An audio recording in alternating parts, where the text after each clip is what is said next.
প্রিয় দর্শক, পড়াশোনার পাশাপাশি আল্লাহ তাআলার সাহায্য খুবই প্রয়োজন।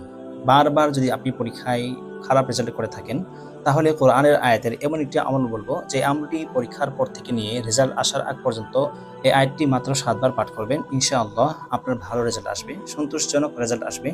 এই রেজাল্টে আপনি খুশি হবেন, আপনার মাতা-পিতা খুশি হবে ইনশাআল্লাহ। আপনি শিক্ষার্থী বা পরীক্ষার্থী, পরীক্ষা দিয়েছেন বা আপনার ধারণা মোতাবেক পরীক্ষা খারাপ হয়েছে, বা আপনি চাচ্ছেন যে এর চেয়ে যদি আরেকটু ভালো হতো, এ নিয়ে আপনি টেনশন ডিপ্রেশনে আছেন, তাহলে এই আমলটি করুন। এই আমলটি আলহামদুলিল্লাহ উলামায়ে কেরামগণ করে থাকেন, বা উলামায়ে কেরামগণ করেন, মাদ্রাসার ছাত্ররাও করে। আলহামদুলিল্লাহ খুবই ভালো রেজাল্ট করে। এটা একটা পরীক্ষিত আমল। আল্লাহ তাআলার নাম, কোরআনের আয়াত, হাদিস, জিকির আজকার আমল কখনো আপনাকে ধোঁকা দেবে না। আপনি 100% বিশ্বাস রেখে আপনি আমলটি করতে পারেন। নতুন হয়ে থাকলে চ্যানেলটি সাবস্ক্রাইব করে পাশে থাকুন, যাতে আমল ওয়া দুআর ভিডিও আপনার কাছে পৌঁছে। প্রিয় দর্শক, পরীক্ষায় ভালো রেজাল্টের জন্য সর্বপ্রথম শর্ত হলো পড়ালেখা করে পরীক্ষা দিতে হবে। তাই ভালো হোক বা মন্দ হোক, আপনি পরীক্ষায় যদি না যান আর সারাদিন আপনি যদি আমল করেই থাকেন, তাহলে তো এটা কাজে দেবে না। আমলটি হলো, পরীক্ষা যেদিন শেষ হবে সেদিন থেকে নিয়ে রেজাল্ট আসার আগ পর্যন্ত প্রত্যেকদিন ফজর নামাজের পরে সেই জায়গায় বসে প্রথমে ৩ বার ইস্তিগফার পাঠ করবেন।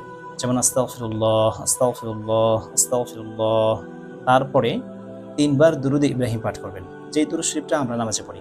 যেমন আল্লাহুম্মা সাল্লি আলা মুহাম্মাদ ওয়া আলা আলি মুহাম্মাদ কামা সাল্লাইতা আলা ইব্রাহিম ওয়া আলা আলি ইব্রাহিম ইন্নাকা হামিদুম মাজিদ। আল্লাহুম্মা বারিক আলা মুহাম্মাদিন ওয়া আলা আলি মুহাম্মাদ কামা বারাকতা আলা ইব্রাহিম ওয়া আলা আলি ইব্রাহিম ইন্নাকা হামিদুম মাজিদ। এই দুরূদ শরীফটি ৩ বার পাঠ করবেন। বা দুরূদ শরীফ না পারলে বা সময় কম থাকলে ছোট্ট ছোট দুরূদ শরীফ আছে, যেমন সাল্লাল্লাহু আলাইহি ওয়াসাল্লাম, সাল্লাল্লাহু আলাইহি ওয়াসাল্লাম পাঠ করতে পারেন। তারপরে সূরাতুত তাকবীরের শেষের আয়াতটি মাত্র ৭ বার পাঠ করবেন। আয়াতটি হলো, ওয়ামা তাশাউনা ইল্লা আইয়াশা আল্লাহু রাব্বুল আলামিন, ওয়ামা তাশাউনা ইল্লা আইয়াশা আল্লাহু রাব্বুল আলামিন। এই আয়াতটি মাত্র ৭ বার পাঠ করবেন। পাঠ করার পরে ৩ বার আবারও দুরূদ ইব্রাহিম পাঠ করবেন।